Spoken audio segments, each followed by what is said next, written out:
কাজ চালু করতে হবে এবং পূর্বের বকেয়া মজুরি পরিশোধ করতে হবে। অবিলম্বে রাজ্য সরকারকে 650 টাকা বস্তা আলু কিনতে হবে। কৃষকের কৃষি ঋণ মুকুব করতে হবে। স্মার্ট মিটার অবিলম্বে বাতিল করতে হবে। পেট্রোল ডিজেল সহ রান্না গ্যাসের দাম কমাতে হবে।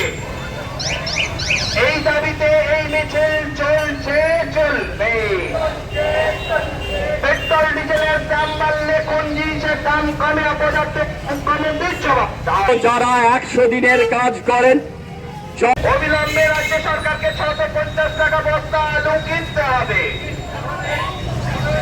কৃষকের কৃষি ঋণ মুকুব করতে হবে। স্মার্ট মিটার অবিলম্বে বাতিল করতে হবে। পেট্রোল ডিজেল সহ রান্না গ্যাসের দাম কমাতে হবে। এই দাবিতে এই মিছিল চলছে, চলবে। পেট্রোল ডিজেলের দাম বাড়লে কোন জিনিসের দাম কমে অপর্যাপ্ত কমে দিচ্ছে। যারা 100 দিনের কাজ করেন उनको तैयार नहीं करना